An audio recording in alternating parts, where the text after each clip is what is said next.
శ్రీ గురుభ్యో నమః శ్రీమాత్రే నమః అందరికీ నమస్కారం. చొల్లంగమావాస్య చాలా శక్తివంతమైనది. ఈరోజు చేసే పనులలో తగిన జాగ్రత్త తీసుకోవడం అవసరం.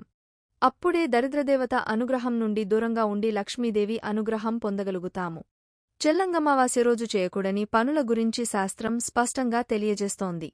శాస్త్రానికి విరుద్ధంగా నడుచుకుంటే దరిద్రం పట్టిపిడిస్తుంది. మరి చొల్లంగమావాస్య రోజు చేయకూడని పనులు ఏమిటో ఈ వీడియోలో మనం తెలుసుకుందాం. ఈ వీడియోకి ఒక లైక్ వేసి మీ ఫ్రెండ్స్కి షేర్ చేయండి. అలాగే జై శ్రీకృష్ణ అని ఒక చిన్న కామెంట్ చేయండి. అలాగే దయచేసి వీడియోని స్కిప్ చేయకుండా పూర్తిగా చూడండి. పుష్యమాసంలోని కృష్ణపక్ష అమావాస్య తిథిని చొల్లంగమావాస్య లేదా మౌని అమావాస్య అంటారు. ఏడాది పొడవునా వచ్చే అమావాస్యలలో చొల్లంగమావాస్యకు విశేష ప్రాధాన్యత ఉందని గ్రంథాలలో చెప్పబడింది. చొల్లంగమావాస్య రోజున తమ మాటల విషయంలో చాలా జాగ్రత్తగా ఉండాలి. ఈ రోజున మీ మాటలు, మనసుపై నిగ్రహాన్ని కలిగి ఉండాలి. మౌని అంటే మౌనంగా ఉండటం. అంటే స్నానం చేయడానికి ముందు ఏమీ మాట్లాడకుండా ఉండాలి. మీ చేతల ద్వారా ఎవరికీ కీడు చేయకూడదు. వాగ్వాదం, తగాదాలకు దూరంగా ఉండాలి. చొల్లంగమావాస్య రోజు వేకువ జామున నిద్రలేవాలి. అంటే సూర్యోదయం కంటే ముందే నిద్రలేవాలి. ఈ పవిత్రమైన రోజున ఆలస్యంగా నిద్రలేవకూడదు. అలా కాకుండా ఆలస్యంగా నిద్రలేవడం వల్ల దరిద్రదేవత ఆవహిస్తుందని చెబుతారు. ఇలాంటి అలవాట్లు ఉన్నవారికి అత్యంత త్వరగా ప్రతికూల శక్తులు ప్రభావం చూపే అవకాశం ఉంటుంది. కాబట్టి మౌని అమావాస్య రోజున సాధ్యమైనంత త్వరగా నిద్రలేచేందుకు ప్రయత్నించాలి. చొల్లంగమావాస్య రోజు తలస్నానం చేయకపోవడం కూడా దరిద్రానికి దారితీస్తుంది. కనుక తలస్నానం చేయడం మంచిది. అమావాస్య రోజు తలస్నానం చేయొచ్చు. కానీ తలంటుకోరాదు. తలంటుకోవడం దరిద్రాన్ని కలిగిస్తుంది. చొల్లంగమావాస్య రోజున స్నానానికి ఎంతో ప్రాముఖ్యత ఉంది. ఈ రోజున స్నానం చేసిన తర్వాత సూర్యభగవానుడికి అర్ఘ్యం ఇవ్వడాన్ని అస్సలు మరచిపోవద్దు. అలాగే స్నానం చేసేంత వరకు ఏమీ మాట్లాడకుండా మౌనంగా ఉండాలి. అలాగే ఎట్టి పరిస్థితుల్లోనూ అమావాస్య రోజు కొత్త దుస్తులను ధరించరాదు. అమావాస్య రోజు ఉదయం, సాయంత్రం 5 నుంచి 6 గంటల సమయంలో తలకు నూనె రాసుకోవడం మంచిది కాదు. ఇది దరిద్రానికి దారితీస్తుంది. చొల్లంగమావాస్య రోజు మధ్యాహ్నం నిద్రపోవడం కూడా దరిద్రానికి దారితీస్తుంది. కనుక చొల్లంగమావాస్య మధ్యాహ్నం ఒక్కరోజు నిద్రించకపోవడమే మంచిది. చొల్లంగమావాస్య రోజు రాత్రి భోజనం చేయుట కూడా దరిద్రహేతువుగా భావిస్తారు. అయితే మధ్యాహ్నం భోజనం చేసి రాత్రి ఫలహారాలను తీసుకోవడం ఉత్తమం. చొల్లంగమావాస్య రోజు తల్లిదండ్రులు లేనివారు పెద్దల పేర్లు చెప్పి తర్పణాలు జలముతో వదలకపోవడం కూడా దరిద్రాన్ని కలిగిస్తుంది. కనుక శాస్త్రం ప్రకారం స్నానం చేసిన వెంటనే పెద్దలకు తర్పణాలు జలముతో వదిలి పెట్టాలి. చొల్లంగమావాస్య రోజు గడ్డం తీసుకోవడం, జుట్టు కత్తిరించడం, గోళ్లు కత్తిరించడం చేయరాదు. ఇలా చేస్తే దరిద్రానికి దారితీస్తుంది. అమావాస్య రోజు లక్ష్మీదేవిని పూజించకపోవడం కూడా దరిద్రహేతువుగా పరిగణిస్తారు. కనుక ఈ రోజున లక్ష్మీదేవిని పూజించడం మంచిది. ఈ రోజు పితృదేవతలను నమస్కరించుకుని వారి అనుగ్రహం పొందాలి. పితృదేవతలను నమస్కరించకపోతే దరిద్రం కలుగుతుంది. చొల్లంగమావాస్య రోజున మౌనం పాటించడం వల్ల ఎంతో పుణ్యం లభిస్తుంది. అందుకే ఈ రోజున పొరపాటున కూడా ఎవ్వరినీ మోసం చేయకూడదు. ఈ రోజున సాధన, తపస్సు చేయడం ద్వారా భగవంతుని అనుగ్రహం పొందాలి. ఈరోజు మీరు ఏదైనా తప్పుడు పనిచేస్తే అనేక పాపాల్లో భాగస్వామి కావాల్సి వస్తుంది. చొల్లంగమావాస్య నాడు పూర్వీకులు వచ్చి పవిత్రనదిలో స్నానం చేస్తారని నమ్ముతారు. ఈ రోజున ఎవరైనా గంగాస్నానం చేసి దానం చేస్తే ఆయుష్షు పెరుగుతుంది. ఆరోగ్య ప్రయోజనాలను కూడా పొందుతారని భక్తుల నమ్మకం. జీవితంలో ఆనందం, శాంతి, శ్రేయస్సు వస్తాయి. జీవితంలో సమస్యలు, అడ్డంకులు తొలగిపోతాయి. అమావాస్య రోజున పసిపిల్లలను సాయంత్రం వేళ బయటకు తీసుకురాకూడదు. శాస్త్రం ప్రకారం ఈ జాగ్రత్తలను పాటిస్తే లక్ష్మీదేవి అనుగ్రహం కలిగా అదృష్టం వరిస్తుంది. చొల్లంగమావాస్య నాడు పొరపాటున కూడా ఈ పనులు చేయకూడదు.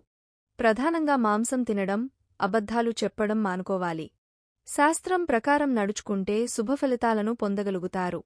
చొల్లంగ అమావాస్య రోజున చేయాల్సిన పరిహారాలు. చొల్లంగమావాస్య రోజున పిండిలో పంచదార కలిపి దానిని చీమలకు ఆహారంగా అందించండి.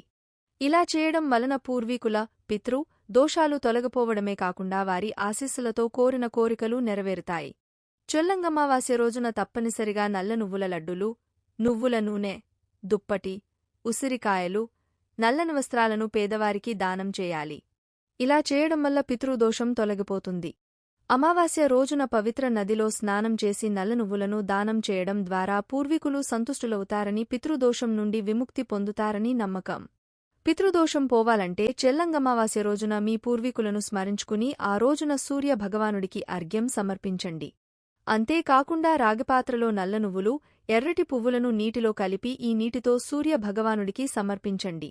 ఈ రోజున రావి చెట్టుకు తెల్లటి మిఠాయిలను సమర్పించి చెట్టుకు 108 సార్లు ప్రదక్షిణ చేయండి. ఇలా చేయడం వల్ల మీ పూర్వీకుల ఆశీస్సులు మీకు లభిస్తాయి. చెల్లంగమావాస్య రోజున ఇంటి దక్షిణ దిశలో తెల్లటి గుడ్డపై నల్ల నువ్వులను ఉంచి ఇత్తడి లేదా రాగిపై పితృయంత్రాన్ని అమర్చండి. అనంతరం కుడి వైపున పూర్వీకులను స్మరిస్తూ నువ్వుల నూనె దీపం వెలిగించాలి. మధ్యలో నీటితో నింపిన స్టీల్ పాత్రను ఉంచండి. దానిపై స్టీల్ ప్లేట్ మీద నువ్వుల గింజలతో తయారుచేసిన ఆహారాన్ని ఉంచండి. అనంతరం ఆహారంపై తులసి ఆకులను ఉంచండి. తెల్లటి పుష్పాన్ని సమర్పించండి. ఈ నైవేద్యంలో కొంత భాగాన్ని కుక్కకు, ఆవుకి ఆహారంగా అందించి మిగిలిన దానిని రావి చెట్టు కింద ఉంచండి. ఇలా చేసే సమయంలో మాట్లాడకుండా మౌనంగా ఉండాలి. దీర్ఘకాలిక రోగాలతో బాధపడేవారు ఈరోజు తప్పనిసరిగా చేయవలసిన ముఖ్యమైన పనులు. చెల్లంగమావాస్యను కోటిజమ్మల పాపహారిణిగా వర్ణిస్తారు. ఈ చొల్లంగమావాస్య చాలా విశేషమైనది. శ్రీమహావిష్ణువు వైద్యనారాయణుడిగా, వీరరాఘవునిగా ఆవిర్భవించిన రోజు కూడా ఈ చొల్లంగమావాస్యనే. అందుకే ఈ రోజున మనం ఎంత భక్తిశ్రద్ధలతో విష్ణువును పూజిస్తామో అంత చక్కని ఫలితం వస్తుందని శాస్త్రం చెబుతుంది. ఈ అమావాస్యకి రోగహరణ శక్తి ఉంటుందని మన పెద్దలు చెప్పియున్నారు. అలానే ఎవరైనా దీర్ఘకాలిక వ్యాధులతో బాధపడేవారు ఈ చొల్లంగమావాస్యనాడు ఒక ప్లేట్ తీసుకొని చక్కగా కొంచెం బియ్యం పిండి, పంచదార, చూర్ణం చేసుకోవాలి. దానికి కొంచెం యాలకుల పొడి కలిపి ఆవు నెయ్యి వేసి విష్ణు సహస్రనామం పారాయణం చేస్తూ దీపం పెట్టాలి. అలా దీపం పెట్టిన పదార్థాన్ని దీపం కొండెక్కిన తర్వాత దాన్ని ఇంట్లో ప్రతి ఒక్కరూ ప్రసాదంగా తీసుకోవడం చాలా మంచిది. అలానే రాళ్ల ఉప్పు బెల్లం ఎవరికి వారు ముమ్మారు దిష్టి తీసే విధంగా తిప్పుకొని దాన్ని ఒక నీటి కలసంలోగాని నీటిపాత్రలోగాని వేయాలి. ఇలా చేయడం ద్వారా దృష్టిదోష ప్రభావం తగ్గుతుంది, అపమృత్యు దోషాలు సైతం తగ్గుతాయి. ఇలా ఇంట్లోవాళ్లు అందరూ చేయవచ్చు. లేదా దీర్ఘకాలిక వ్యాధులతో బాధపడుతున్నవారు కూడా ఇలా చేస్తే మంచి ఫలితం ఉంటుంది.